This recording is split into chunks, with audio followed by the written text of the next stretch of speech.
بسم الله الرحمن الرحيم. الحمد لله الذي هو الأول والآخر والظاهر والباطن، والصلاة والسلام على أشرف الأنبياء والمرسلين سيدنا ومولانا ومقتدانا أبي القاسم محمد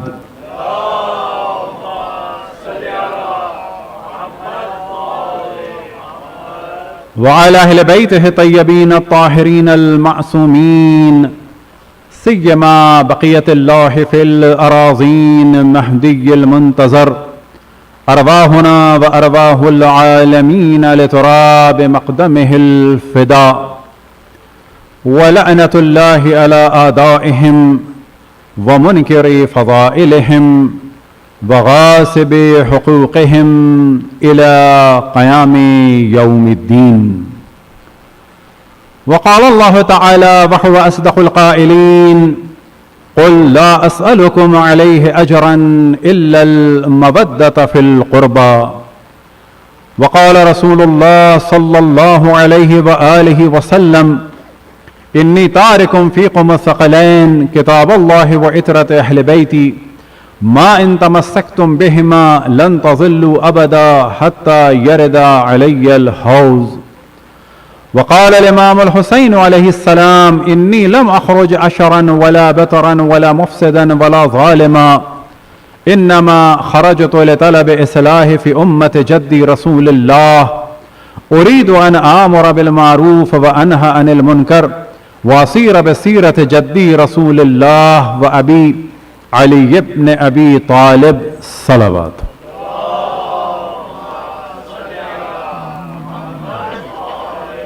بالتمام سورہ فاتحہ کی تمام مومن و مومنات کے لیے، تمام علماء کرام، مراجع اعظام، تمام شہداء ملت کے لیے، ہم سب کے آباء و اجداد اور اعزاء اور رشتہ داروں کے لیے، رحم اللہ من قرأ الفاتحہ. بسم اللہ الرحمن الرحیم. الحمد للہ رب العالمین الرحمن الرحیم مالک یوم الدین. إياك نعبد وإياك نستعين اهدنا الصراط المستقيم صراط الذين أنعمت عليهم غير المغضوب عليهم ولا الضالين.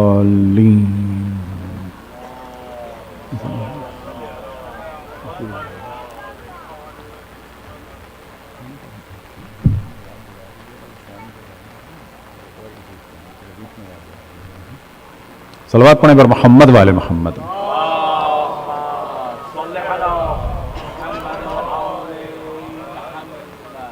ارشاد خداوند تبارک و تعالیٰ ہے اور حکم ہے اپنے حبیب کو کہ اے میرے حبیب کہہ دو کہ میں تم سے اپنی رسالت کی کوئی بھی اجرت کسی بھی قسم کی طلب نہیں کرتا مگر یہ کہ میرے قربا سے مودت کرو.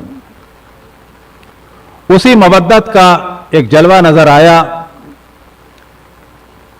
10 محرم 61 ہجری کو،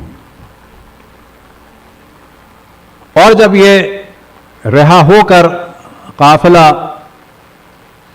مدینے پہنچا تو امام زین العابدین علیہ السلام نے ایک خطبہ ارشاد فرمایا، اور اس کا ایک جملہ آپ کے سامنے پیش کریں کہ کس طرح سے مودت کو پیش کیا گیا. امام فرماتے ہیں: لو ان النبی تقدم الیہم فی قتالنا کما تقدم الیہم فی الوصایا بنا لما ازدادوا علی ما فعلوا فانا للہ وانا الیہ راجعون. اگر رسول اللہ صلی اللہ علیہ وآلہ وسلم نے جس طرح سے ہماری مودت کا حکم دیا، اگر اس کے برعکس وہ ہمارے قتل کا حکم دیتے، یعنی مودت کے بجائے وہ یہ کہتے کہ میری آل پر ظلم کرو، تو بھی یہ قوم اتنا ظلم نہیں کر سکتی تھی. یعنی حکم تھا مودت کا، ظلم کیا گیا. امام فرماتے ہیں اگر ظلم کا حکم ہوتا تو بھی اتنا ظلم نہ کر پاتے. اور یہ ظلم بعد اشرف الانبیاء شروع ہوا اور 61 ہجری پر عروج پر پہنچا، ختم نہیں ہوا. پھر یہ ظلم الگ طریقوں سے ہوتا رہا اور آج بھی یہ ظلم چل رہا ہے. اور ہم نے توجہ دلائی کہ ظلم کا سبب فقط یزید کو سمجھا جاتا ہے، یہ غلط فہمی ہے. بڑھا کے معاویہ کو یا بنو امیہ کو شامل کر لیا جائے تو یہ بھی غلط فہمی ہے. یہ ظلم اچانک نہیں ہوا، وہاں سے شروع ہوا، اور اب تک آپ کے سامنے اس موضوع کو ڈسکس کیا، اور وجہ یہ ہے کہ ائمہ علیہم الصلاۃ والسلام ان مصائب کے ذریعے سے دشمنان اہل بیت کو پہچانوانا چاہتے ہیں۔ اب اگر کوئی یہ سوچے کہ دشمن نہ پہچانے جائیں تو پھر وہ عزاداری چھوڑ دے، کیونکہ جو جس چیز کا کاز ہو اسی کو کاز بنانا چاہیے۔ یہ خود خیانت ہے کہ کاز کوئی اور ہو اور بتا دیں کسی اور کے لیے۔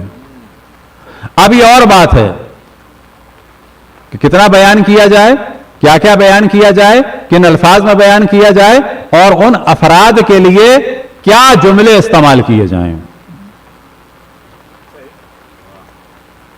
یہ بالکل الگ موضوع ہے، لیکن کرنا ضرور ہے۔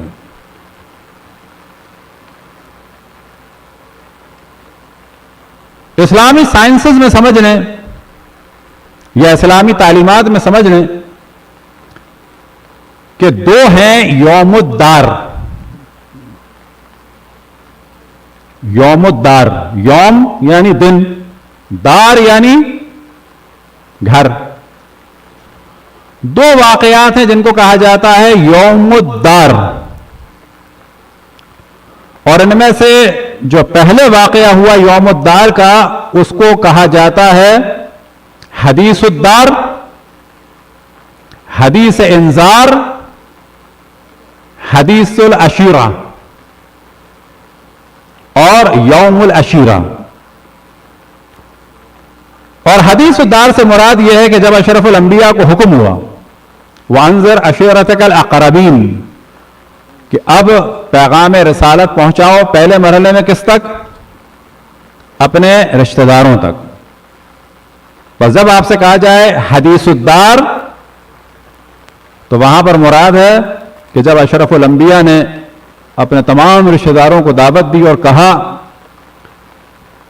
اور اپنی نبوت کا اعلان فرمایا اور کہا کہ جو میری اطاعت کرے گا اور میرا ساتھ دے گا وہ میرا وصی اور میرا خلیفہ ہوگا اور میرا بھائی ہوگا۔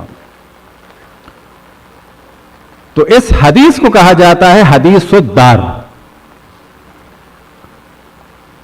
اور اس واقعے کے لیے جو دن ہے اسے کہا جاتا ہے یوم الدار۔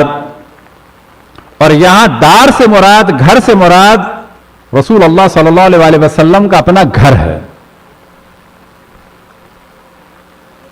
اور حدیث انذار کیوں کہا جاتا ہے؟ کیونکہ وَأَنذِرْ عَشِيرَتَكَ الْأَقْرَبِينَ کے بعد آپ نے یہ پیغام دیا تو اسے کہا جاتا ہے حدیث انذار، اور یہ مولا امیر المومنین کے فضائل میں سے ہے، اور اسی کو کہا جاتا ہے حدیث عشیرہ، عشیرہ یعنی خاندان۔ تو یہ تو ہو گیا ایک دار۔ دوسرا دار جو تاریخ میں مشہور ہے اسے کہا جاتا ہے، یہ سب حدیث نہیں ہے، حدیث العشیرہ یہ سب کچھ اس کے ساتھ نہیں ہے، اس کے ساتھ ہے صرف یوم الدار۔ وہ یوم الدار ہے تیسرے خلیفہ کا قتل، لہذا بعض جگہ آپ کو ملے گا واقعہ یوم الدار، اور شاید یہ وجہ ہو کہ اس دار کو دبانے کے لیے تاریخ میں بعد میں اس یوم الدار کا زیادہ ذکر کیا گیا ہے، شاید، کیونکہ جب ایک واقعہ تیسری ہجری کا ہے اور دار اشرف الانبیاء ہے، کسی اور کا دار نہیں، یعنی گھر اشرف الانبیاء ہے، بیت اشرف الانبیاء ہے، یہ بالکل ایسا ہے کہ دوسرا مدینہ بنایا جائے اس کو آپ مدینہ نام رکھ دیں۔ اس عالم اسلام میں کبھی دوسرا مدینہ نہیں بنا، مدینہ تو نبی ہے۔ اب کوئی اور کہے کہ یہ بھی ہم نے مدینہ بنا دیا، ایسا نہیں ہوا۔ وجہ کیا ہے کہ ساری دنیا میں ہی ہوتا ہے کہ کوئی مشہور چیز اور جو مرکزی چیز ہو اس کے مقابلے میں کوئی دوسری چیز نہیں بنائی جاتی۔ تو بظاہر یہ لگتا ہے کہ یہ پری پلان کام ہوا ہے کہ اس دار کے مقابلے میں دوسرے دار کو آگے لایا جائے، اور آپ کو تعجب ہوگا واقع کربلا میں ایک دخل ہے اس یوم الدار کا، اور اتنا دخل ہے کہ جب بیویاں روئی ہیں تو عبید اللہ ابن زیاد نے اور بعض دفعہ دوسرے لوگوں نے کہا ہے ہذہ وعیۃ وعیۃ عثمان، یہ رونا اس رونے کے بدلے، کس رونے کے بدلے جو جناب عثمان پر رویا گیا تھا، یعنی کیا کہا جا رہا ہے تم لوگ سبب بنے تھے تیسرے خلیفہ کے قتل کے، بس ان کی خواتین روئی تھی، آج تمہاری رو رہی ہیں۔ بس یاد رکھیں واقعہ کربلا میں جو ایک پلاننگ ہوئی تھی وہ جناب عثمان کی شہادت کو مس یوز کیا گیا تھا، اور وہ وہیں نہیں کیا گیا۔ اب آپ دیکھیں کہ یہ پلاننگ یا یہ شیطانیت، مولا امیر المومنین پہ حملہ ہوا تو کس کو استعمال کیا؟ کیا جرم تھا مولا امیر المومنین کا؟ اور اسی چیز کی ہم توجہ دلانا چاہتے ہیں کہ انسان اتنا مضبوط ہو جائے کہ سمجھ سکے کہ واقعہ کربلا کے عوامل کیا ہیں، واقعہ کربلا کی وجوہات کیا ہیں۔ اب تیسرے خلیفہ کی مخالفت میں جو تحریک شروع ہوئی، اول تو سارے لوگ ہی خلاف تھے ان کے، اس کی وجوہات تھیں، عام اصحاب سب خلاف ہو گئے تھے، جن میں سے ایک وجہ یہ تھی کہ تیسرے خلیفہ کا چچا تھا مروان کا باپ حکم بن آس، اور حکم بن آس کا بیٹا تھا مروان۔ ان دونوں کو اشرف الانبیاء نے مدینے سے نکال دیا تھا۔ نہ خلیفہ اول میں جرأت ہوئی ان دونوں کو بلانے کی، نہ خلیفہ دوم میں جرأت ہوئی ان دونوں کو بلانے کی۔ انہوں نے بلایا، اشرف الانبیاء کی مخالفت کی، نہ فقط مخالفت کی، اپنے چچا کو بھی پاور دی اور چچا کے بیٹے کو مدینے کا گورنر بنا دیا۔ یعنی جس نبی نے اپنے شہر سے تمہیں نکالا ہے، میں تمہیں بلاؤں گا بھی اور گورنر بھی بناؤں گا۔ صحیح؟ اور پھر وہ فدق جو جناب سیدہ سے چھینا گیا تھا وہ انہوں نے اس مروان کو دے دیا۔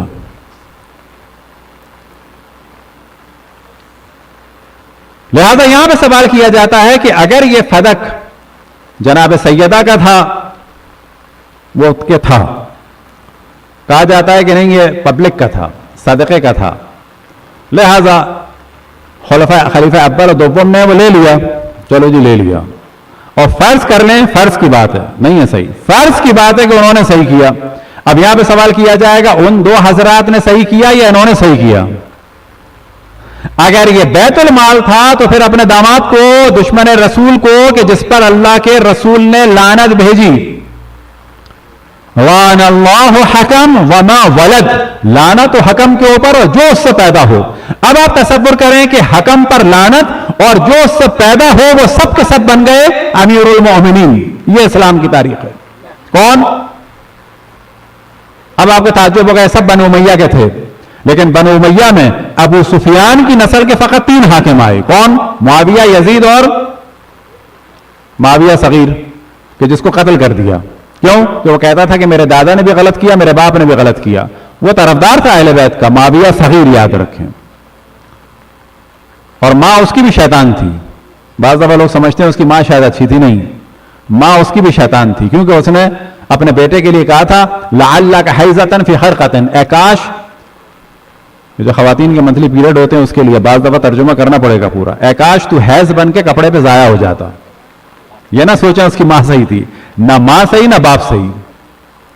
بس یہ جو بچے بعض دفعہ بعض علماء کی باتیں سن کے زیادہ سیریس ہو جاتے ہیں کہ جی ماں باپ اچھے نہ ہوں تو بچوں پہ اثر پڑتا ہے، وہ ہے فیکٹ، لیکن 100% اثر نہیں پڑتا، یاد رکھیں۔ یہ ہمارے علماء ذرا زیادہ زیادتی کر دیتے ہیں کہ ماں نے یہ کھایا تو بچہ ایسا ہو گیا، ماں نے یہ کھایا بچہ ایسا ہو گیا، باپ نے یہ گناہ کیا بچہ ایسا ہو گیا۔ ایسا ہوتا ہے لیکن 100% نہیں ہوتا۔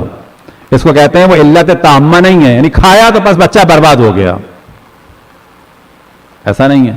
اب یہاں پہ سوال ہوگا کہ بعض دفعہ لوگ اپنے آپ کو تسلی دیتے ہیں، ہم نے خود دیکھا ہے، ہم نہیں اچھے ہو سکتے، ہمارے امی ابا اچھے نہیں تھے، یہ ہم سے خود کہا لوگوں نے۔ میں نے کہا تمہارا ابا یزید سے برا تھا؟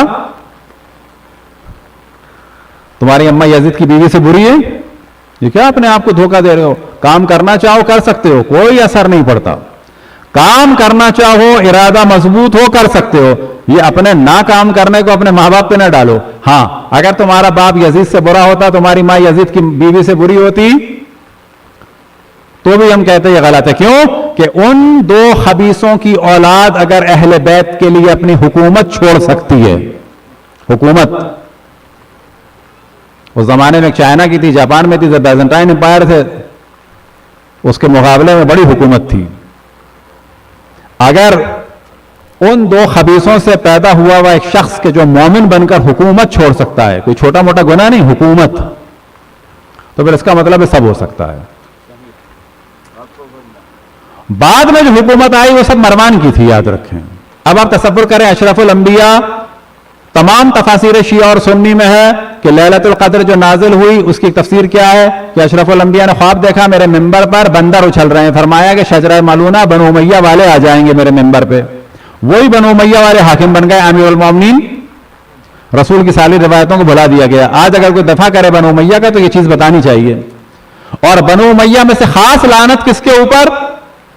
مروان کے چچا کے اوپر، مروان کے باپ کے اوپر، یعنی خلیفہ عثمان کے، خلیفہ سوم کے چچا حکم بن آس وما ولد، یعنی پوری آل مروان. اور زیارت عاشور میں جب آتا ہے وَلَعَنَ اللَّهُ عَلَى زِيَادٍ وَعَلَى مَرْوَانَ، بعض لوگ سوچتے ہیں مروان کی آل پہ کیوں رسول اللہ نے لعنت بھیجی ہے. وَلَعَنَ اللَّهُ بَنِي أُمَيَّةَ خَاطِبَةً، کس نے بھیجی ہے؟ رسول اللہ نے بھیجی ہے. تمام شیعہ سنی کے نزدیک لیلۃ القدر کی جو ایک تفسیر ہے وہ یہی ہے، شجرہ ملعونہ منبر میں آئیں گے، بندر بن کے اچھلیں گے.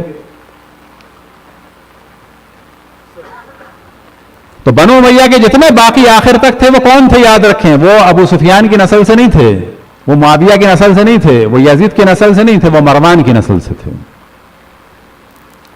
پھر یہ جتنا ظلم ہوا ہے اہل بیت کے اوپر ہر جگہ یوز کیا گیا ہے تیسرے خلیفہ کے قتل کو. تو جناب عثمان کی ایک تو مخالفت کی وجہ یہ تھی، پھر فدق دے دیا انہوں نے اپنے داماد کو، اور پھر مروان کو افریقہ کا خمس اس زمانے میں 5 لاکھ سونے کے سکے یعنی دینار، افریقہ کا خمس 5 لاکھ دینار اپنے داماد کو دیتے تھے. وہ پبلک نے تو خلاف ہونا تھا. پھر مروان کے بھائی حارث کو پورے مدینے کی مارکیٹیں اور منڈیاں دے دی کہ جہاں جہاں بزنس پوائنٹ تھے، جو منڈیاں لگتی تھیں اس زمانے میں منڈیاں لگتی تھیں جیسے جمعہ بازار، وہ سب کے سب دے دیے تھے حارث ابن حکم کو. اشرف الانبیاء فرما رہے لعن اللہ حکم وما ولد، وہ مدینے کا گورنر ہو گیا، پوری تجارت کے مالک ہو گئے، افریقہ کا 5 لاکھ خمس ہو گیا. اور پھر بنو امیہ کو پاور دے دی، اصحاب خلاف ہو گئے. اس دوران حضرت عائشہ نے فتویٰ دیا تھا اقتلوا ناصل فقد کفر.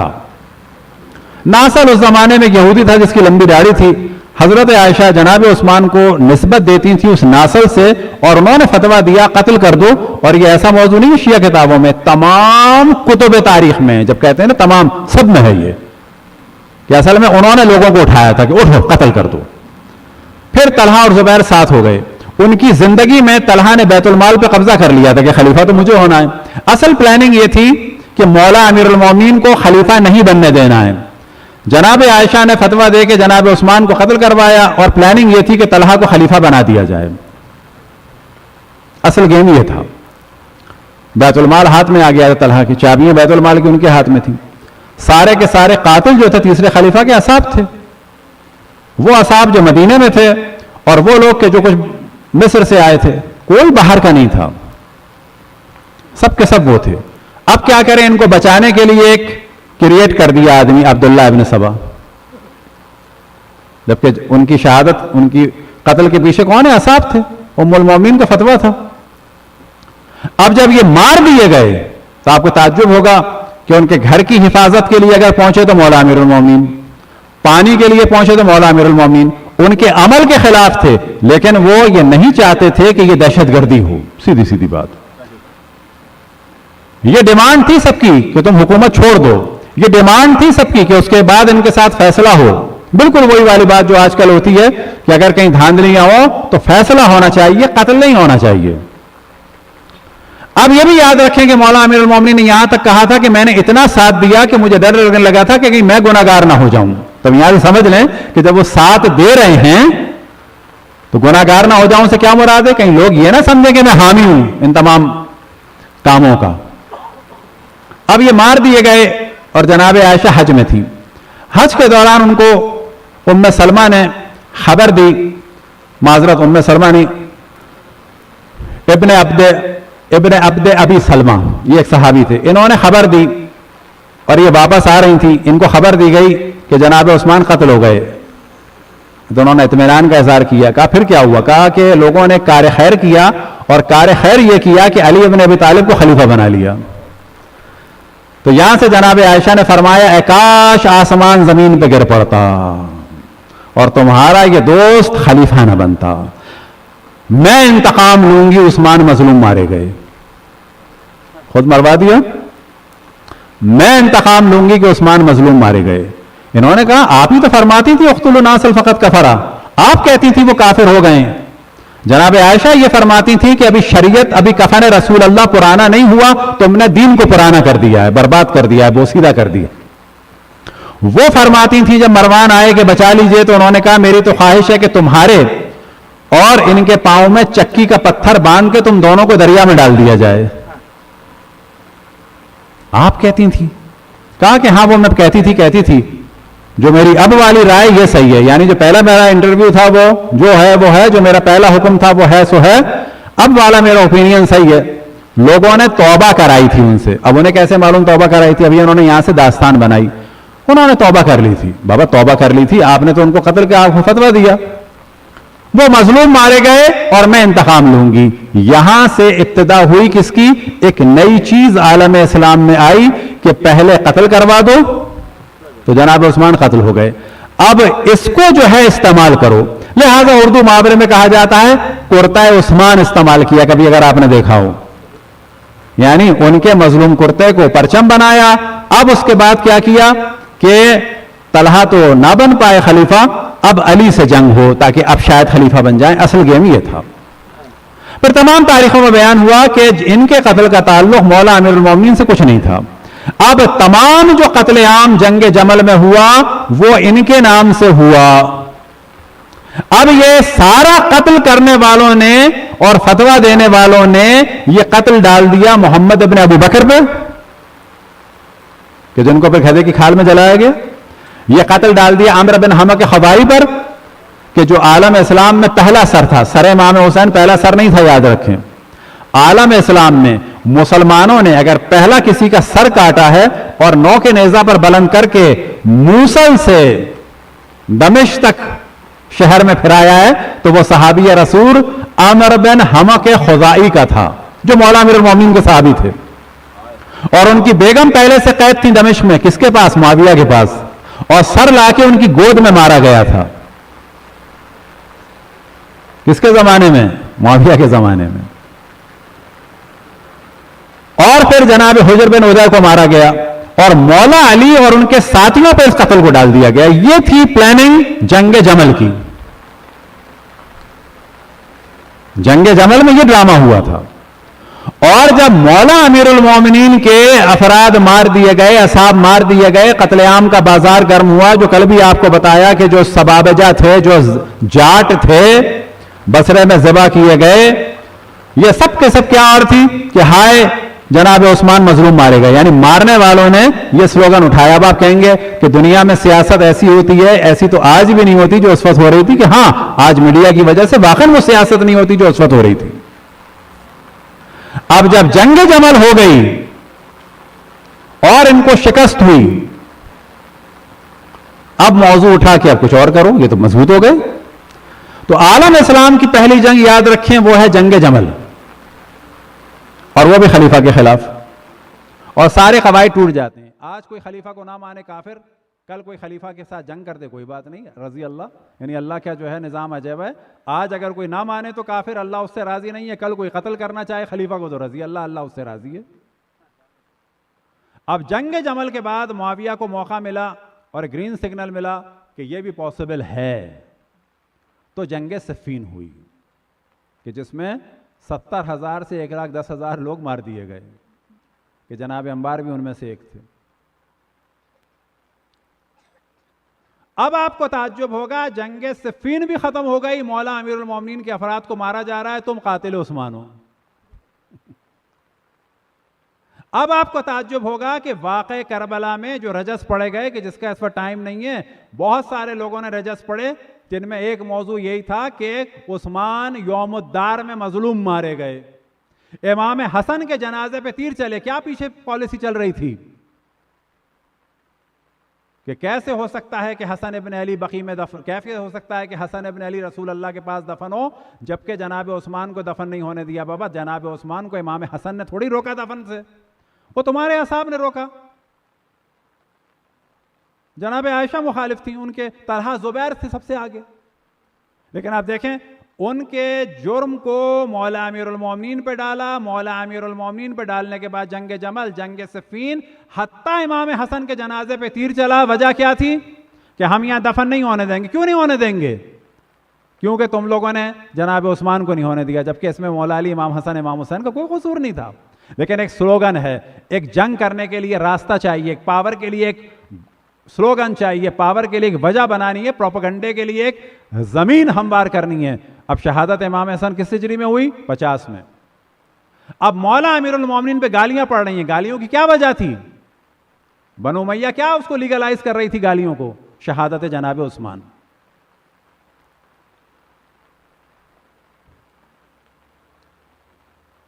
اب مولا امیر المومنین پہ گالیاں پڑ رہی ہیں، شیعہ قتل ہو رہے ہیں، مولا امیر المومنین کے چاہنے والے قتل ہو رہے ہیں، حتیٰ بصر ابن ارطاد نے خواتین کو بیچ دیا. وجہ کیا ہے؟ تم سب کے سب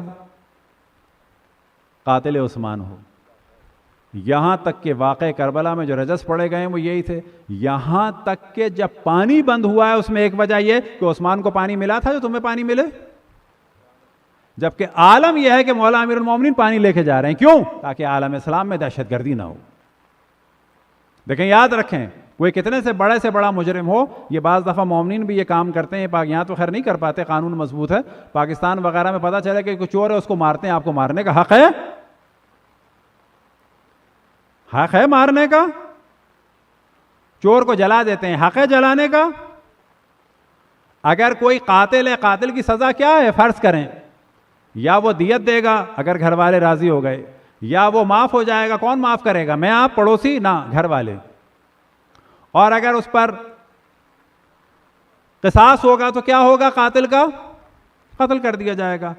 قتل سزا ہے نا اسلام میں؟ یا قتل کے ساتھ 50 تھپڑ جو آپ نے اور میں نے مارے ہیں، کیا ہے سزا؟ دیکھیں یہاں پہ اسلام کہے گا اس کی سزا قصاص کے طور پر یا تو یہ دیت دیتا پیسے، یا یہ گھر والے معاف کر دیتے، یا اس کی سزا ہوتی قتل. لیکن یہ جو آپ نے لاتیں گھوسے مارے ہیں، یہ کس شریعت کے حساب سے مارے ہیں؟ تو مولا امیر المومنین کی واضح تھیوری تھی کہ حساب کتاب ہو، قاضی کے پاس جایا جائے، سب کو جرائم دیکھے جائیں، جو مال لوٹا گیا ہے وہ واپس لایا جائے. لہٰذا مولا امیر المومنین کا فتویٰ تھا کہ خدا کی قسم، جس پیسے سے لوگوں نے مہر ادا کیا ہے، جس پیسے سے لوگوں نے اونٹ کی لگام خریدی ہے، جس پیسے سے لوگوں نے کنیزیں خریدی ہیں، خدا کی قسم میں سب واپس لاؤں گا. تو وہ واپس لے کے آتے، لیکن کسی کو مارتے نہیں. کیوں؟ کہ جو جس کی سزا ہے وہ ہوگی، سزا سے زیادہ نہیں ہو سکتا. تو جناب ام کلثوم رو رہی ہیں، بیویاں رو رہی ہیں، تو کہا جا رہا ہے ہاذہ وعیۃ وعیۃ عثمان، یہ رونا اس رونے کے بدلے ہے. ممکن ہے آپ میں سے کسی نے اس طرح سے کربلا کے واقعات کو نہ دیکھا ہو. عالم یہ ہے کہ جس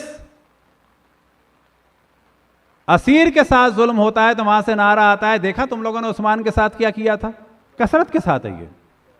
حتیٰ مولا امیر المومنین کے ایک صحابی تھے جناب عبداللہ ابن عفیف، کہ ان کا ذکر بڑی تیزی سے کریں کہ بڑی انمول شخصیت تھے اور وہ نابینا تھے. جس پر سر امام حسین عبید اللہ ابن زیاد کے دربار میں آیا اور عبید اللہ ابن زیاد نے امام حسین کے لیے کہا کذاب ابن کذاب. کاذب یعنی جھوٹا، کذاب یعنی پکا جھوٹا. تو جناب عبداللہ ابن عفیف نے کہا تو ہے کذاب ابن کذاب، اور جسے تجھے بھیجا ہے وہ ہے کذاب ابن کذاب. اب عبید اللہ ابن زیاد نے کہا کون ہے یہ اندھا کہ جس کے دل کو بھی اللہ نے اندھا کر دیا ہے، جس کی آنکھوں کو بھی اندھا کر دیا ہے، پکڑ لو اس کو. تو ان کے قبیلے والے آگے بڑھے، ان کو بچا کے لے گئے. لے جانے کے بعد انہیں گھر میں رکھا. تھوڑی دیر میں ان کے گھر پہ اوپر حملہ ہوا. جب حملہ ہوا تو ان کے افراد مارے گئے قبیلے والے. آخر میں ان کی بیٹی تھی جس کا نام تھا صفیہ. انہوں نے کہا اپنی بیٹی سے کہ مجھے تلوار دو. تاریخ میں ہے کہ صفیہ نے کہا کاش میں مرد ہوتی اور آپ کا دفاع کر پاتی. انہوں نے کوئی بات نہیں، مجھے تلوار دو، صرف یہ بتاؤ کہ چلانی کہاں ہے. گھر میں لوگ کودنے لگے. جناب صفیہ چلا چلا کے کہہ رہی تھیں، وہ تلوار چلا رہے تھے. کچھ لوگوں کو انہوں نے مارا، یہاں تک کہ صفیہ کو بھی قید کیا اور جناب عبداللہ ابن عفیف کو قید کر کے لے کے آئے عبید اللہ ابن زیاد کے دربار میں. یہ واقعہ ہوا ہے کب؟ کہ جب اسیران کربلا پہنچے ہیں کہاں پر؟ کوفہ میں. اس وقت یہ واقعہ ہوا ہے. یعنی اس جانب امام زین العابدین امام جناب زینب حضرت ام کلثوم اسیر ہیں، اس جانب بالآخر ایک کچھ لوگ اٹھے دفاع کے لیے، ان میں ایک تھے جناب حضرت عبداللہ ابن عفیف۔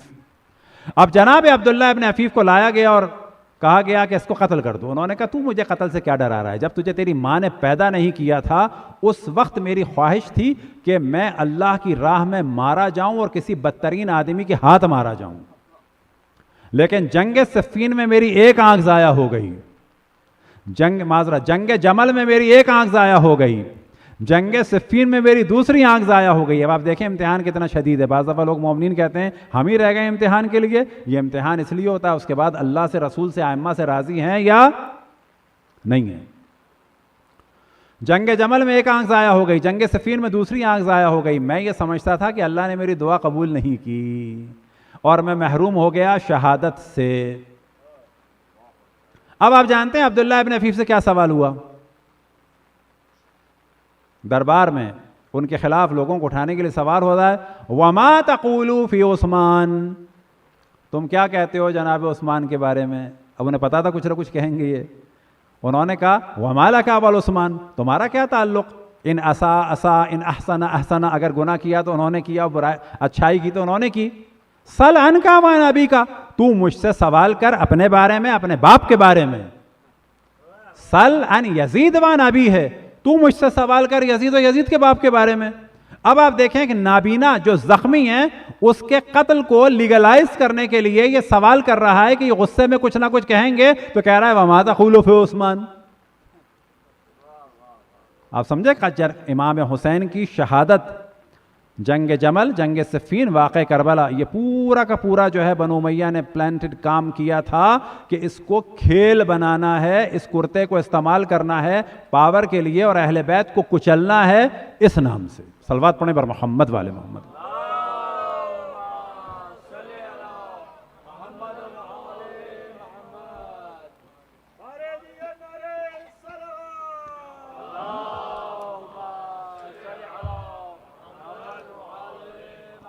اب آپ آج کل کی پلاننگ سمجھ لیں، غدیر آیا تو کس کی شہادت ہے؟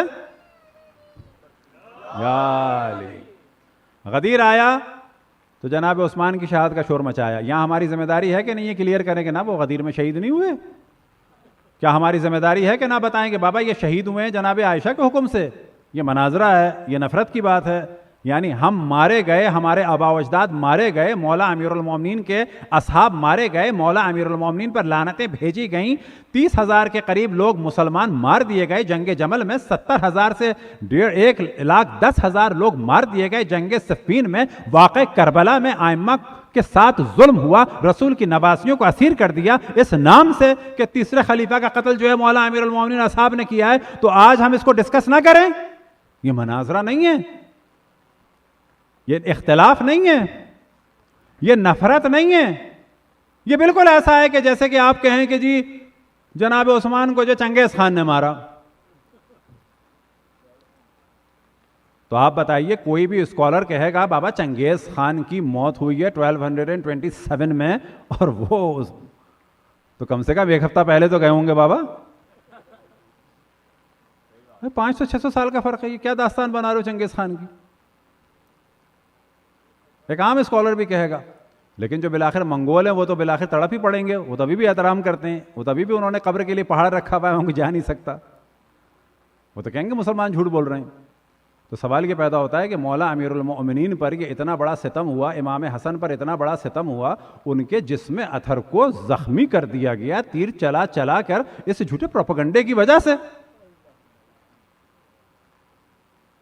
رسول کی نواسیوں کے ہاتھوں میں رسیاں بندی، امام زین العابدین کے گلے میں توق، ہاتھوں میں ہتھکڑیاں، پاؤں میں بیڑیاں، اس پروپیگنڈے کی وجہ سے۔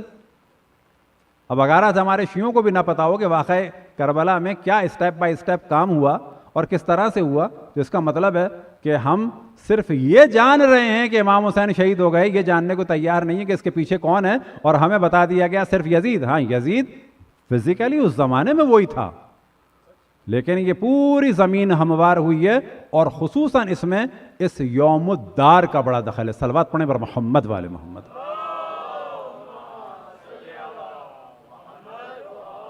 اب یہ ہمارا ہدف تھا یہ چیز کلیئر ہو، اب ظاہر ہے کہ اتنے موضوعات پر اللہ سبحانہ و تعالیٰ کا شکر ہے اس نے ہمیں توفیق دی، اس کو ہم نے اپنی ذمہ داری سمجھی کہ ان موضوعات کو الگ الگ ہم ڈسکس کر چکے ہیں، اور ہمیں نہیں معلوم کہ موت ہماری اس سال ہو جائے اگلے سال ہو، اگر ہم زندہ رہے تو واقعہ کربلا کو جب بھی ہم شروع کریں گے تو یہیں سے کریں گے۔ البتہ خود ہماری خواہش ہے کہ ممکن ہے کہ ایک زمانہ آئے کہ شاید ہمیشہ سے ہماری خواہش تھی کہ واقعہ کربلا کو اول سے لے کے آخر تک شروع کیا جائے، پھر اس کے بعد اگلی دفعہ پھر شروع کیا جائے، کیونکہ بہت سارے واقعات کربلا کی ایسے واقعات ہیں جو ہمارے ڈسکس نہیں ہوتے، پبلک بھی شاید سننے کو تیار نہیں ہے۔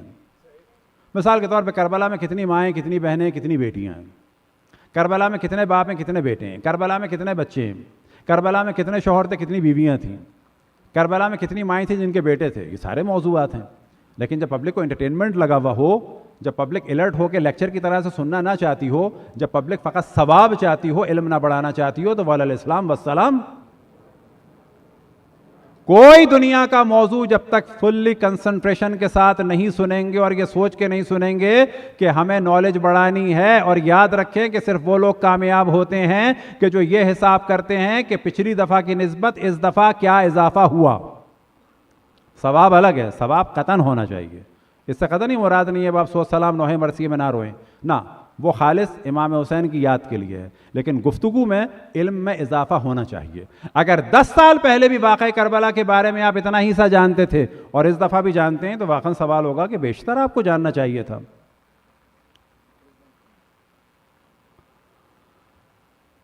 آج کا دن عموماً منسوب ہے جناب حر سے، صلوات پڑھیں بر محمد وآل محمد۔ اب ایک چیز کی جانب توجہ دلائیں کہ کل بھی ہم سے کہا گیا تھا، بھول گئے تھے، کہ یہاں کچھ فارمز ہیں اس ڈونیشن کے لیے، کہ ڈائریکٹ ڈپازٹ کے لیے، تو وہ آپ لوگ اس کو کریں، اور یہ کام زیادہ بہتر ہوتا ہے، کیونکہ بعض دفعہ لوگ جب سوچتے ہیں $200 تو ان کو زیادہ لگتا ہے نا، $2 ڈیلی، $5 وہ شاید آسان ہوتا ہے۔ اور جب پیسے دینے کا سوچیں تو یہ سوچیں کہ ٹپ دینے میں شرم آتی ہے کہ 5 دیں، 10 دیں، 20 دیں، کیا شان کیا کہتی ہے مثلا۔ یاد رکھیں، جب اللہ سبحانہ و تعالیٰ نے مال دیا ہے تو جس طرح سے ہمارے موبائل کا، گاڑی کا، کروکری کا، کٹلری کا، فرنیچر کا اسٹینڈرڈ بڑھتا ہے کہ نہیں بڑھتا، ہوٹل کا اور ٹپ کا بڑھتا ہے کہ نہیں بڑھتا، بالکل اسی طریقے سے ڈونیشن کا اور صدقات کا بھی بڑھنا چاہیے۔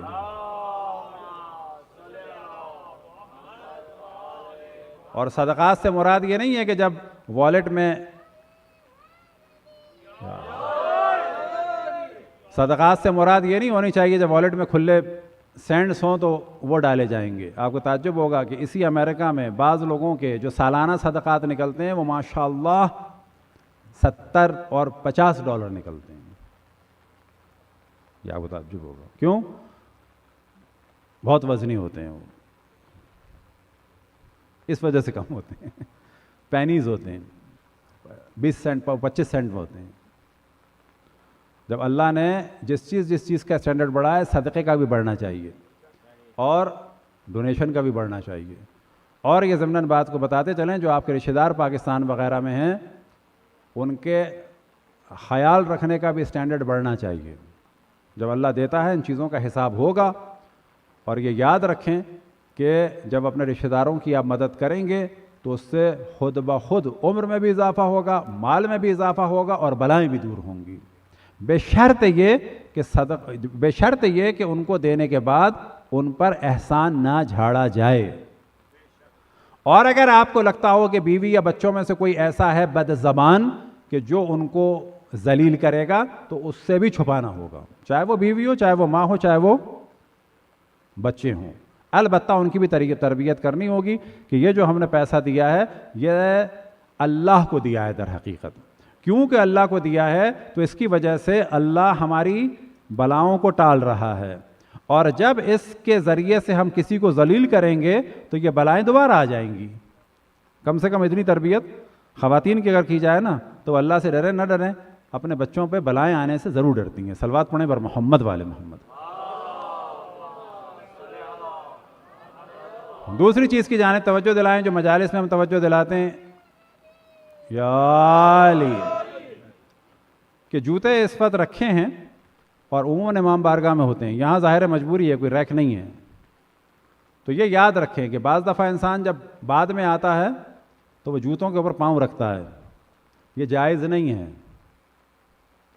یعنی کیچڑ والے پاؤں سے کسی کے جوتے کو خراب کر دیں، کم سے کم میرے جوتے کو خراب کرے گا میں تو راضی نہیں ہوں. خیر کوئی کرے گا بھی نہیں، بتا رہا ہوں میں. اب ممکن یہ نہیں ہے کوئی فارم بھرے ہم راضی ہیں نا، دل دکھتا ہے انسان کا. کسی کا جوتا آپ خراب کر دیں، اب اس کا طریقہ کیا ہے؟ جوتا اتار کے ہاتھ میں اتاریں، اس کے بعد جو بیچ میں جگہیں ہیں یہ بھی ذہن میں رکھیں. کسی کے جوتے پہ پاؤں رکھنا اگر وہ راضی نہ، وہ بھی صحیح نہیں ہے. بیچ میں جگہیں ان کے اوپر انسان موزے سے اترتا ہوا آ جائے. اب یہاں پہ سوال کیا جائے ہمارا موزہ گندا ہو جائے یہ زیادہ بہتر ہے یا ہمارے جوتے کی کیچڑ سے 50 مومنین کا جوتا کیچڑ والا ہو جائے، کیا بہتر ہے؟ تو اس چیز کی جانب توجہ رہے کہ یہ چیزیں بعض دفعہ لوگ سمجھتے ہیں کہ بڑی سادی چیزیں، سادی چیزیں نہیں ہیں. یہ دوسرے کے مال کا احترام ہے. اور ایک چیز کی جانب توجہ دلائیں کہ جب میں خود بھی بعض کسی سینٹر میں تھا تو میری کوشش یہ ہوتی تھی کہ میں کھانا نہ لوں. وہ کیوں کہ جو لوں گا تو کھاؤں گا، جو کھاؤں گا طبیعت خراب ہوگی. خصوصاً جب اکیلا تھا تو میری کوشش ہوتی تھی کھانا نہ لوں. لیکن ایک چیز کی میں تربیت کرتا تھا، جب بھی مجلس کے بعد کوئی مجھ سے کہتا تھا کہ آغا صاحب کھانا پیک کر دیں، تو ہمیشہ میں اس سے کہتا تھا کہ آپ نے محبت فرمائی، بہت آپ کا شکریہ، آپ والنٹیئر ہیں. کھانا مجھے دینے سے پہلے جس کا کھانا ہے وہ مجھ سے پوچھے گا. آپ کو سرو کرنے کے لیے والنٹیئر بنایا گیا ہے، ڈسٹریبیوٹ کا نہیں بنایا گیا. کھانے کا مالک جو ہے وہ مجھ سے پوچھے گا، اور آپ بھی اگر مجھے دیں گے تو اس سے پوچھ کے دیں گے. تو عام طور پہ مومنین کہتے تھے کہ نہیں 2 ڈشیں بچ گئی ہیں. بابا 2 ڈشیں بچیں ہیں، 10 ڈشیں بچیں، آپ اس کے بارے میں ڈیسیشن نہیں لے سکتے. ممکن ہے جس کے گھر میں کھانا ہو، جس کا کھانا ہو، اس کا دوست ہوٹل والا ہو، اس نے کہا ہو کہ جو ڈشیں بچ جائیں وہ دے دینا، پھر آپ نے تو اس کے 400-500 ضائع کر دیے، وہ 2 ڈشیں بچا کے لے جاتا. یا اس کی بیٹیاں ہوں، داماد ہوں، رشتہ دار ہوں، اس نے چاہا ہو کہ جی مجلس کے بعد میں اپنے گھر پہ دوں گا، آپ نے وہ 2 ڈشیں بانٹ دیں، بعد میں اس کو بیٹیوں کے سسرال میں بازار سے خریدنا پڑا. تو یہ چیزیں یاد رکھیں، جس چیز کی ہمیں اتھارٹی ہے اس سے آگے نہیں جانا ہے. صلوات پڑھیں بر محمد والے محمد.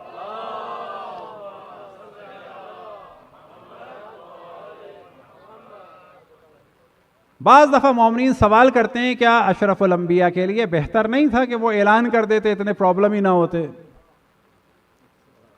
تو جو بھی ایسی بات کرتا ہے لگتی بھی لاجیکل، لیکن اس سے معنی یہ سمجھ میں آتے ہیں کہ اس کے معنی یہ ہے کہ اس کو غدیر سمجھ میں نہیں آئی. اب جب غدیر کی بات ہوتی ہے تو کہا جاتا ہے جی غدیر جو ہے اس میں اعلان امامت ہوا تھا نا، اس میں لب و لہجہ ایسا نہیں ہونا چاہیے کہ غدیر میں ہی ہوا تھا. ہی والا لہجہ یا ہی والا ماحول نہیں بننا چاہیے. ہمیں کہنا چاہیے غدیر میں فائنلی بہت بڑے پیمانے پہ ہوا تھا، لیکن جو اعلان شروع ہوا تھا وہ یوم الدار سے شروع ہوا تھا. کون سے یوم الدار سے؟ رسول اللہ کے یوم الدار سے.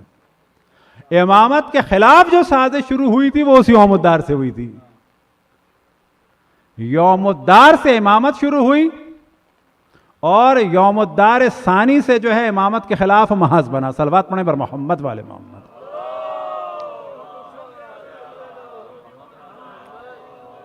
اور اس میں مولا امیر المومنین کے لیے اشرف الانبیاء نے واضح اعلان کیا تھا کہ یہ میرا بھائی بھی ہے، اخی و وصی و خلیفتی. یہ سوال کیا جاتا ہے کہ نہیں وہ تو مولا کہا نا، درجنوں روایات ہیں جس میں خلیفہ بھی کہا اور ولی بھی کہا. وَهُوَ وَلِيُّكُمْ بَعْدِي، وہ تمہارے بعد، وہ میرے بعد تمہارا ولی ہے. اب اگر یہاں پر دوست مراد دی جائے تو پرابلم یہ نکلے گا یعنی یہ ابھی تمہارا دوست نہیں ہے، میرے بعد تمہارا دوست ہوگا. لہذا جن لوگوں نے مبارکباد دی تھی تو کیا ان کی یہ نیت تھی کہ تم اب تک ہم تمہارے دشمن تھے آج دوست ہو گئے؟ نہ، تم ہم سب کے مولا بن گئے ہو. امسیتا و اسبحتا مولایا و مولا کل مؤمن و مؤمنت، کہ بخن بخن لکیا امیر المؤمنین، مبارک ہو اے مومنین کے امیر. امسیتا و اسبحتا مولایا و مولا کل مؤمن و مؤمنت، کہ آج سے آپ میرے اور تمام مومن و مومنات کے دوست بن گئے. دوست نہیں بن گئے، مولا بن گئے. اولا بتصرف بن گئے کہ جو اشرف الانبیاء نے جس چیز کا اقرار لیا تھا، الست اولا بکم من انفسکم، آیا میں تم پر تمہاری جانوں سے زیادہ حق رکھتا ہوں؟ سب نے کہا بلا یا رسول اللہ. تو آپ نے فرمایا من کنت مولا ہو فہذا علی مولا.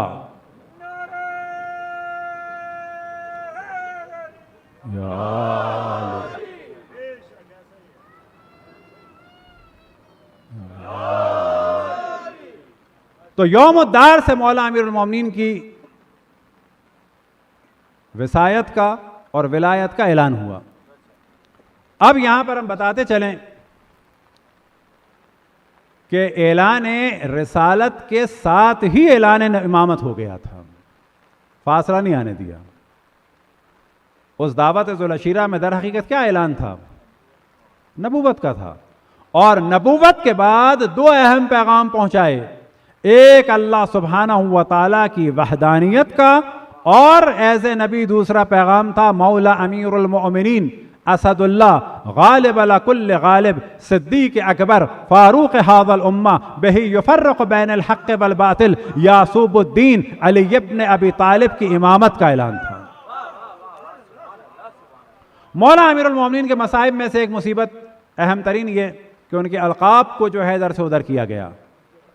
صدیق اکبر فاروق اعظم جو لقب تھا اشرف الانبیاء نے مولا امیر المومنین کو دیا تھا. اور یہ یاد رکھیں کوئی تعصب کی بات نہیں ہو رہی، یہ والا لقب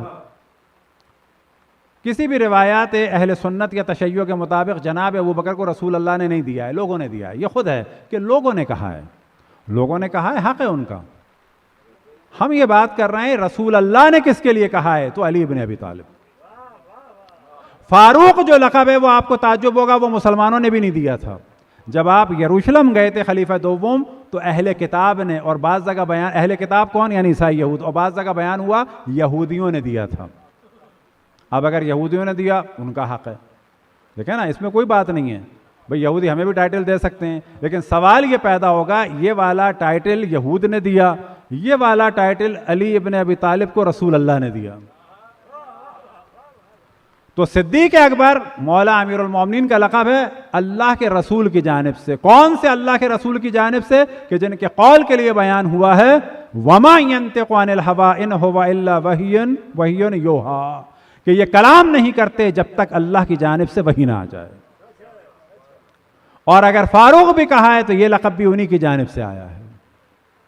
تو کوئی نہ سوچے کہ یہ ہم نے اپنے پاس سے کر دیا.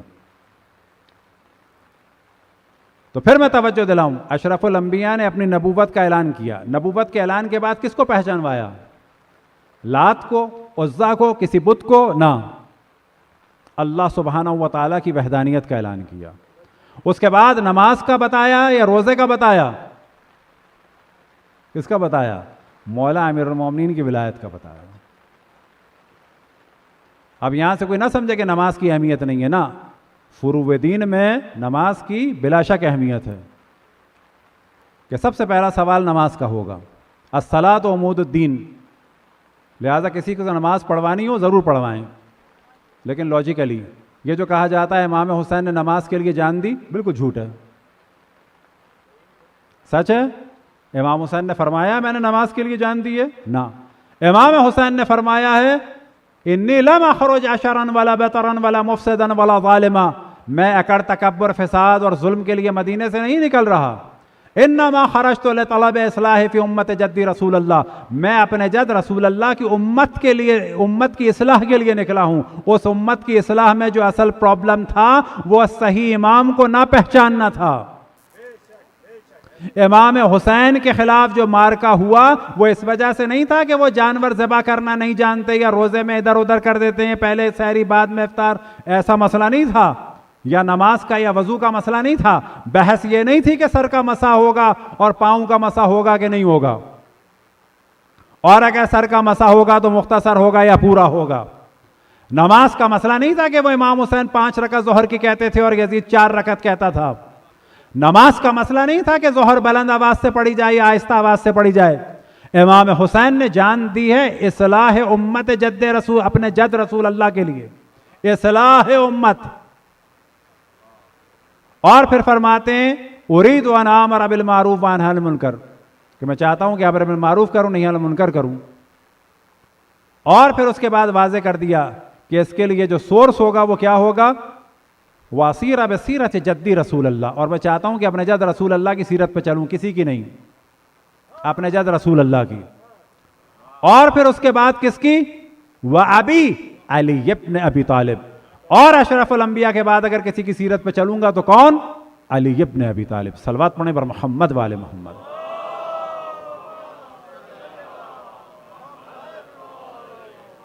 جب مولا امیر المومنین سے شورا میں کہا گیا کہ ہم آپ کو خلیفہ بنا دیں گے بے شرط یہ کہ قرآن اور سیرت رسول کے بعد سیرت شیخین، تو آپ نے کہا قرآن اور رسول سیرت شیخین لا.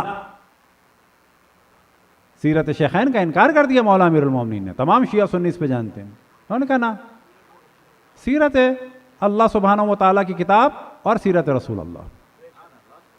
امام حسین کربلا میں اسی کی یاد تازہ فرما رہے ہیں. اريد ان امر بالمعروف وانهى عن المنکر واسیر بسیرت جدی رسول اللہ وابی علی ابن ابی طالب. آج کا دن منسوب ہے حضرت حر سے. اب یاد رکھیں کربلا میں دو شخصیات ہیں جو بہت سملر ہیں. ایک حضرت حر ابن یزید ریاحی، اور دوسرا کون؟ عمر سعد ابن ابی وقاص. عمر ابن سعد ابن ابی وقاص کوفے میں بیٹھا ہے. عبید اللہ ابن زیاد ملون ولد الزنا ابن ولد الزنا، کہ جس کے لیے ہم نہیں کہہ رہے، امام حسین نے فرمایا الا ان الدئی ابن الدئی. وہ گورنر ہے. کس نے بنایا ہے؟ یزید نے. بصرہ کے ساتھ ساتھ یہ ہم نے توجہ دلائی، جو پہلے شہید تھے کربلا کے، ان کو وہ مار کے آیا ہے بھی بصرے سے، جناب سلمان بن ابی رزین. اب وہ شہید کرے گا حضرت مسلم ابن عقیل کو. اب وہ ان کی شہادت کے بعد قابض ہے. اب اس کے بعد سر آئے گا امام حسین کا. کس کے حکم سے؟ یزید کے حکم سے جنگ ہوگی. عبید اللہ ابن زیاد اس حکم کو آگے بڑھائے گا. عبید اللہ ابن زیاد کی فوج کا کمانڈر کون ہے؟ کون ہے کمانڈر؟ عمر ابن سعد ابن ابی وقاص. اب جو لوگ کہتے ہیں شیعہ تھے ان کے باپ دادا پہ لعنت، بھیجو جس پہ لعنت بھیجنی. عمر سعد ابن ابی وقاص بھیجو گے نہیں بھیجو گے؟ یہ صحابی تھے کہ نہیں تھے؟ صحابی تھے. اب آپ کو تعجب ہوگا کہ یہ حقائق اگر ہم بیان نہ کریں، کہ اللہ سبحانہ و تعالیٰ کا شکر ہے کہ ہم کہہ سکتے ہیں کہ اللہ نے ہمیں توفیق دی کہ اردو میں اور میڈیا پہ اس کو ہم لائیں. آپ کو پتہ ہے پچھلے سال FIR کٹی ہے کس وجہ سے لاہور میں؟ عمر سعد کی توہین کے جرم میں. مومنین کو پتہ نہیں ہے کہ دنیا کہاں جا رہی ہے. کیوں؟ دو تھیوریاں چل رہی ہیں اس وقت. ایک تھیوری یہ چل رہی ہے کہ جو بعض روشن فکروں کی، یا جیسے کہا جائے پاکستان میں انجینئر جیسوں کی، یا مولوی اسحاق کی، یا اخوان المسلمین کی، مڈل ایسٹ وغیرہ میں ہے، وہ تھیوری کیا آپ جان لیں. وہ تھیوری یہ ہے کہ ہم سب بھائی ہیں، بنو امیہ بہت بری تھی، معاویہ نے غلطی کر دی، امام حسین کی شہادت کا ہم کو بہت افسوس ہے، ہم سب بھائی ہیں، کسی کو برا نہیں کہنا چاہیے. یہ سارا پرابلم جو ہے نا یزید نے کیا تھا. تھوڑا سا آگے بڑھتے ہیں کہتے ہیں بنو امیہ نے کیا تھا. تھوڑا سا بولڈ ہوتے ہیں کہتے ہیں کہ یہ معاویہ نے کیا تھا، لیکن ہم کچھ کہہ نہیں سکتے. رضی اللہ عنہ وارضاہ. اور کیا کہتے ہیں جی؟ کف اللسان، نہ برا کہیں گے نہ اچھا کہیں گے. بابا کیوں نہیں کہو گے نہ برا نہ اچھا؟ اچھا ہے تو اچھا کہو، برا ہے تو برا کہو. اب یہاں پر جو گیم چل رہا ہے وہ یہ ہے کہ جس کو ہم نے توڑا ہے کہ ہم اتنے نادان نہ بنے کہ امام حسین کو یزید نے مار دیا، بس شرابی تھا، زیادہ بات بڑی تو جی شرابی کی بیعت باپ نے لے لی تھی، بس اتنی سی بات ہے. پاور کا مسئلہ تھا، بس اتنی سی بات ہے. تو جنگ جمل صفین یہ سارا اور آخر تک لے جانا ہوگا. ایک جو گیم چل رہا ہے جن کو ہم سمجھ رہے ہیں بڑے محبت والے، وہ اصل میں کہہ رہے ہیں کہ دیکھو ہم نے بنو امیہ کو کہہ دیا، تھوڑا بہت معاویہ کو کہہ دیا، بس وہ کر لو، بارگیننگ کر لو. اب ہم نے کہہ دیا تم کہنا چھوڑ دو کچھ لوگوں کو. اب ہمارے لوگ آ گئے باتوں میں. گالی گلوچ کسی کو نہیں دینی چاہیے. اب ہمارے یہاں خطبے کا ایک جملہ سنایا جاتا ہے کہ جی نہج البلاغہ میں مولا امیر المومنین نے فرمایا ہے انی اکرہ لکم ان تکونوا سبابین، کہ مجھے پسند نہیں ہے کہ تم لوگ گالی دینے والے بنو، لہذا ہمارے یہاں ممبر سے بات نہ ہو. بابا گالی دینے سے منع کیا ہے. اگلے جملے میں امام فرما رہے ہیں کہ ان کے حالات کو کھول کھول کے بیان کرو. حکم دے بتا رہے ہیں کہ یہ کام اچھا ہے, گالی دینے سے روک رہے ہیں, حالات بیان کرنے کی تشویق کر رہے ہیں. لہذا ہم نے گالی دی ان 3 دنوں میں کسی کو؟ ہم نے حالات بیان کیے ہیں. یہ مولا امیر المومنین نہج البلاغہ میں پسند کرتے ہیں, جو ہمارے لوگ آدھا جملہ سناتے ہیں, اگلا جملہ چھپا لیتے ہیں, یا سازش کے تحت یا نادانی کے تحت. تو کربلا میں 2 آدمی ہیں جو بڑے پاورفل ہیں. ایک پوری فوج کا کمانڈر ہے عمر سعد, ایک 2000 یا 2500 کی فوج کا کمانڈر ہے جناب حر. اور دونوں آدمیوں کی نالج برابر ہے کہ یہ فرزند رسول ہیں, مارا تو جہنم میں جائیں گے, مارنا نہیں ہے. اور دونوں کی نیت یہ ہے کہ بابا پاور اپنے ہاتھ میں رکھو, ان کو نکالو یہاں سے.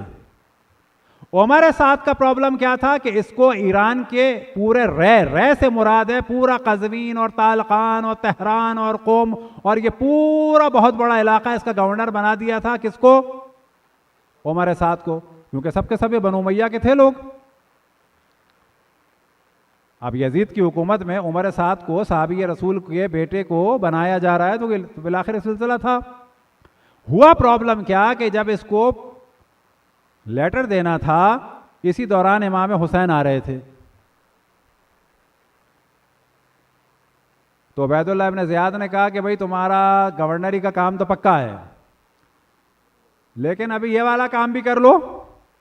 حسین ابن علی آ رہے ہیں, ذرا ان سے 2 ہاتھ کر کے جاؤ, ان کو مار کے جاؤ, ان کو کنٹرول کر کے جاؤ. تو عمر سعد اس میں خوش نہیں تھا, لہٰذا اس نے داستان بھی بنائی ایک کہ امام حسین یہ کہہ رہے ہیں کہ مجھے یہاں سے جانے دو, اور میں یزید سے جا کے, وہ میرا رشتہ دار ہے, کزن ہے, میں خود بات کر لوں گا. یہ والی بات پہنچا دی گئی عبید اللہ ابن زیاد تک, اور دوسری جانب امام حسین سے میٹنگز کر رہا تھا. امام حسین اس کو سمجھا رہے تھے, اور آخری جو ملاقات امام حسین کی ہوئی ہے شب عاشور ہوئی ہے, اور شب عاشور امام حسین نے اس کو فائنلی سمجھایا. پہلے تو ہدایت کی جانب دعوت دی, تم ادھر آ جاؤ, لیکن ادھر آؤ گے تو کیا ہوگا, تہران کی حکومت چلی جائے گی. شب عاشور امام حسین نے عمر ابن سعد سے واضح کہا کہ دیکھو, یعنی تہران کی حکومت کا سوچ رہے ہو, یہ بھول جاؤ. میں دیکھ رہا ہوں کہ تمہیں رے کی گندم نہیں ملے گی, یہ محاورہ ہے, یعنی تمہیں رے کی تہران کی روٹی نہیں ملنے کی. اور میں دیکھ رہا ہوں تمہارا سر ایک بانس کے اوپر ہوگا اور بچے پتھر مار رہے ہوں گے. اب یہ بجائے سنبھل جاتا, وہ غصے میں آیا, اپنا گھوڑا موڑا اور کہا کہ اگر مجھے رے کی روٹی نہیں ملے گی تو, اگر رے کا گندم نہیں ملے گا تو جو تو ملے گی. اس زمانے میں گندم اچھی چیز مانی جاتی تھی, جو جانوروں کا اور غریبوں کا ہوتا تھا, جس کو کچھ نہ ملے وہ جو کھا لے. تو کہا کہ اگر گندم نہیں ملے گی تو جو تو ملے گا. گھوڑے کو موڑا اور چلا گیا.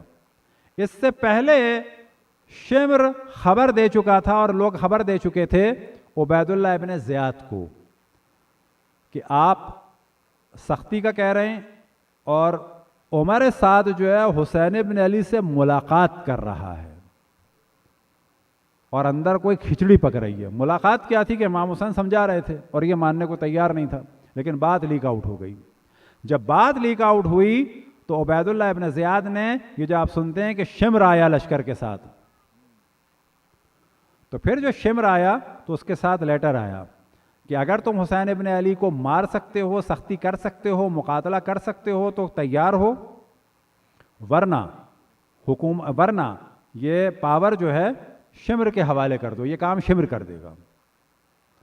یہاں سے عمر سعد نے کہا کہ نہیں, یہ کام میں ہی کروں گا.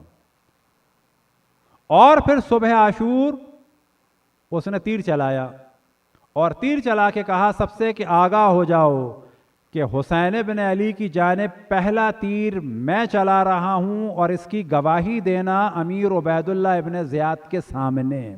کیوں گواہی دینا؟ تاکہ ایسا نہ ہو کل کوئی کہہ دے کہ جی حسین مارے تو گئے لیکن تم نے کیا کیا, تم کیا خالی بیٹھے تھے؟ تو اس نے کہا نا میں نے بھی تیر چلایا. اب یہ جو تیر چلا، اس تیر کے ساتھ کئی ہزار تیر احترام میں چلے، اور ایک تعداد اصحاب کی ان تیروں کی وجہ سے شہید ہوئی تھی، اور اس واقعے کو کربلا کی تاریخ میں کہا جاتا ہے حملہ اولا، پہلا حملہ۔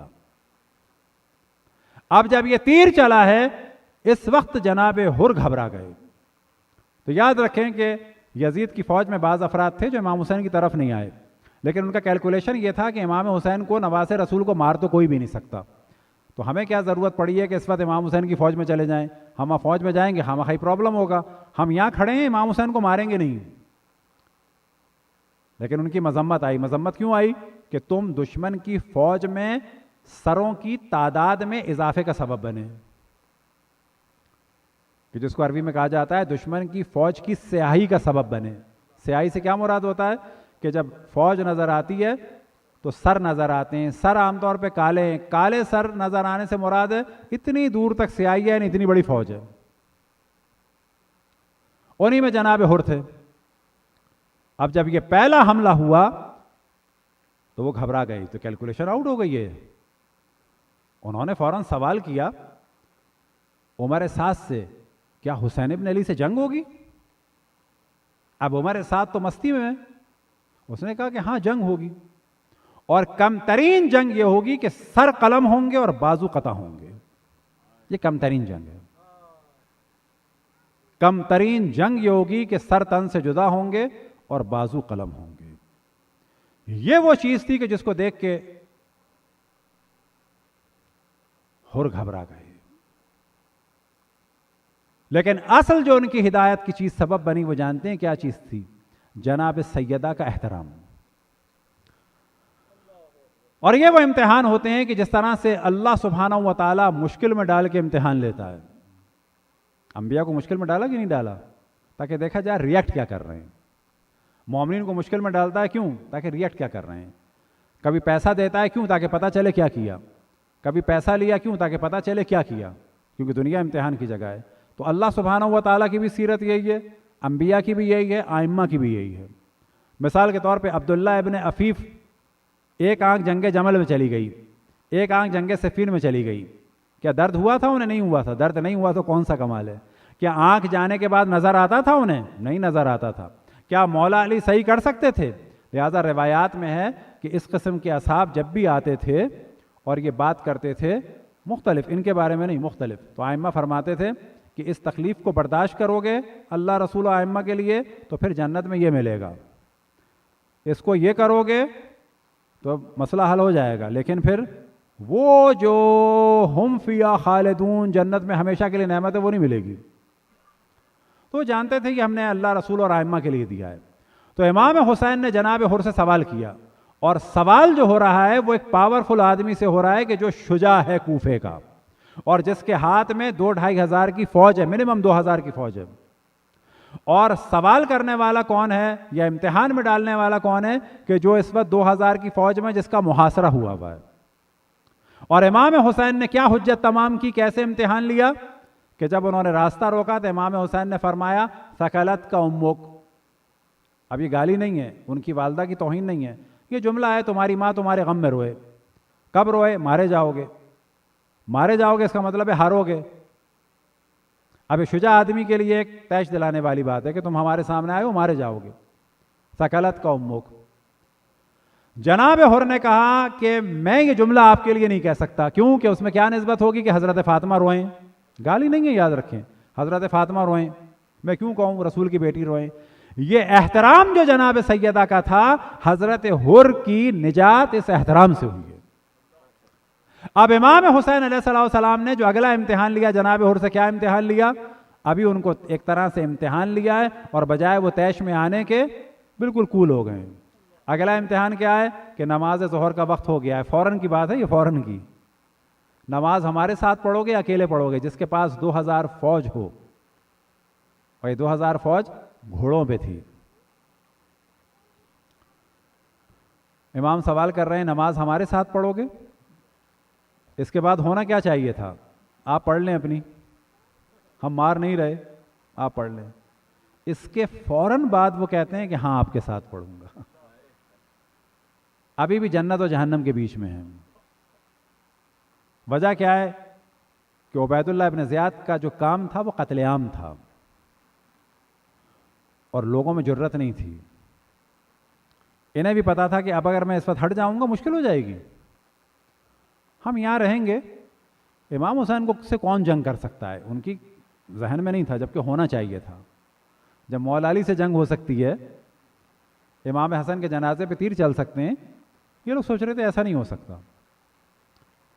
صبح عاشور ایک وقت آیا کہ جب انہوں نے گھبرا کے ان کے چہرے کا رنگ بدلا, تو ان کا ایک دوست کہتا ہے بعد میں, اے کاش مجھے پتا ہوتا کہ حر حسین ابن علی کی جانب جا رہا ہے. اور جب میں نے حر کا یہ عالم دیکھا تھا تو میں نے حر سے کہا تھا کہ اے حر تمہاری کیا حالت ہے اس جنگ میں, اب معاملہ امام حسین کا نہیں ہو رہا, تم جنگ میں تمہاری یہ کیا حالت ہے. مجھ سے کوئی سوال کرتا تھا کہ شجاع کون ہے تو میں بتاتا تھا حر ابن یزید رہائی, تمہاری تو حالت عجیب ہو رہی ہے. وہ کہتے ہیں عجیب حر کی حالت تھی, یہ خوف کی وجہ سے نہیں تھی, یہ جنت اور جہنم کی وجہ سے تھی, پریشان تھے. بس ایک کردار ہے عمر سعد ابن ابی وقاص کا, یہ بھی رات بھر پریشان تھا, آخر میں بھی پریشان تھا, لیکن صبح اس نے فیصلہ کیا کہ نہیں, ہمیں جنت نہیں چاہیے, تہران کی حکومت چاہیے, اور امام فرما چکے تھے. اور حر کے ساتھ بھی یہی پرابلم تھا, لیکن عمر سعد سے پوچھا کہ جنگ ہوگی, تو انہوں نے فیصلہ کر لیا کہ نہیں, مجھے جہنم نہیں چاہیے, جنت چاہیے, حسین کے جد کی شفاعت چاہیے. تو کہتے ہیں کہ حر نے مجھ سے کہا تم نے اپنے گھوڑے کو پانی پلایا ہے, یعنی ایسی توجہ دے رہے ہیں کہ فوج کا کمانڈر ہے کہ بالآخر کہاں جا رہا ہوں میں. تو کہہ رہے ہیں پانی پلایا ہے گھوڑے کو, تاکہ لوگ سن لیں کہ بعد میں اگر وسپرنگ وہ لوگ سنیں تو کہیں کہ وہ پانی پلانے گیا ہے. وہ پانی پلانے کے لیے گئے اور ایک دم سے دوڑ کے امام حسین کی جانب گئے, اور ان کے ساتھ ساتھ یا کچھ دیر کے بعد ان کا غلام اور بیٹا اور بھائی بھی آ گئے,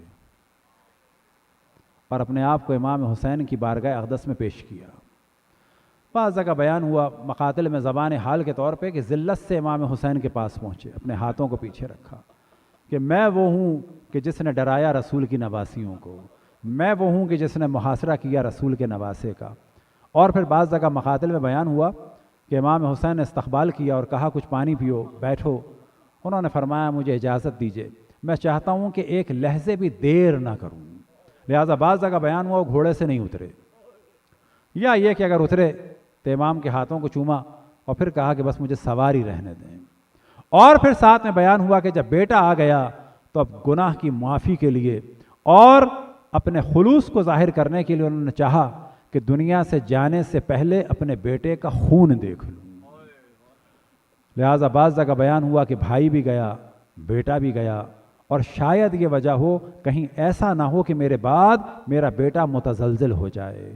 تو جس بلند مقام پہ میں جا رہا ہوں بہتر یہ ہے کہ میرا بیٹا میری نگاہوں کے سامنے اس بلند مقام پر بھی فائز ہو جائے اور اس کے خون کی وجہ سے میری استغفار بھی قبول ہو جائے. اجرکم علی اللہ. اب ایک وقت آیا کہ جناب حر گھوڑے پہ سوار ہو کر اشقیاء کے درمیان گئے, خطبہ دیا اور دعوت دی امام حسین کی جانب, اور یہاں سے نعرے لگنا شروع ہوئے, اور جناب حر کو باغی کہا گیا اور دغاباز کہا گیا. لیکن جناب حر اب تلوار چلانے کے لیے بھی تیار ہیں اور زبان سے حسین کی جانب دعوت دے رہے ہیں. اسی دوران پہلے تن بتن مقابلہ ہوا, اور پھر حر جیسے شجاع سے جب مقابلہ نہ ہو سکا تو ہر جانب سے حملہ کیا گیا. اب رن میں ایک ندا گونجی, السلام علیکہ یا ابا عبداللہ, سلام ہو آپ پہ میرے مولا حسین. لیکن اس سے پہلے ایک وہ بھی حر کا جلوہ نظر آیا کہ جب جانا چاہتے تھے اپنے بیٹے کے جنازے کو اٹھانے کے لیے تو حسین نے جانے نہیں دیا تھا. حر کی خواہش تھی کہ میں اپنے بیٹے کا جنازہ بھی اٹھاؤں, اپنے بیٹے کو خون آلود بھی دیکھوں, لیکن اب امام حسین نے آگے نہ بڑھنے دیا. ہاں ایک ایسا وقت آیا کہ جناب حر کے بیٹے کے جنازے کے پاس پہنچے, جناب حر کے بیٹے کے جنازے کو امام حسین نے اٹھایا. میں بارگاہ جناب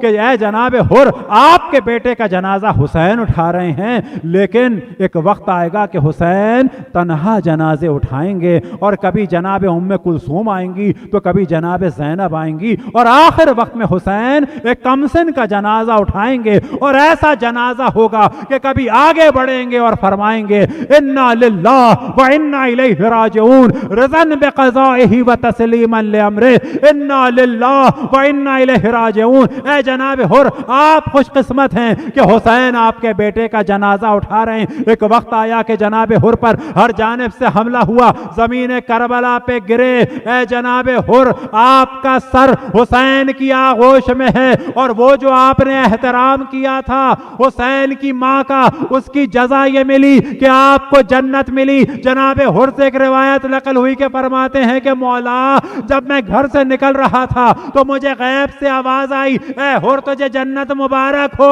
تو میں سوچ رہا تھا کہ عبید اللہ ابن زیاد اور یزید کی فوج میں فاطمہ کے لال سے مقابلہ اور راستہ روکنے کے لیے جا رہا ہوں، یہ کیسی ندا ہے، مجھے کیسے جنت مل سکتی ہے؟ لیکن مجھے جنت مل گئی۔ یہ جانتے ہیں جنت کیسے ملی؟ یہ سیدۃ النساء العالمین کی وجہ سے اور جنت کی سرداروں کی ماں کے احترام کی وجہ سے جنت ملی۔ اور ہے حر تیرا سر حسین کی آغوش پر، لیکن جب حسین دنیا سے جائیں گے تو زمین کربلا پہ سر ہوگا، سینے پہ شمر سوار ہوگا۔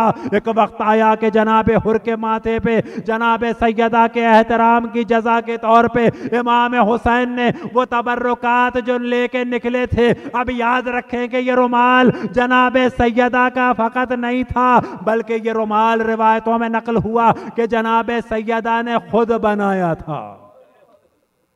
یہ رومال فقط ان کا نہیں تھا کہ اپنے سر پہ رکھا ہو، یہ رومال انہوں نے خود بنایا تھا۔ یہ تبرکات فاطمی میں سے تھا کہ جب مدینے سے نکلے تو جناب زینب اور جناب امام حسین لے کے نکلے۔ یہ تبرک اگر آج ہوتا تو امام زمان کے پاس ہوتا، لیکن جناب حر نے جب سیدہ کا احترام کیا تو وہ تبرکات میں سے عظیم چیز کہ جو کبھی دوبارہ نہیں مل سکتی امام حسین نے جناب حرب کے سر پہ باندھ دی، جو آج تک ان کے پاس موجود ہے۔ اور اسی تاج کے ساتھ جناب حر روز محشر آئیں گے اور کربلا کے شہداء کے خود درمیان ایک ایسا منفرد شہید ہوگا کہ جس کے سر پر جناب فاطمہ کے ہاتھ کا بنا ہوا رومال ہوگا۔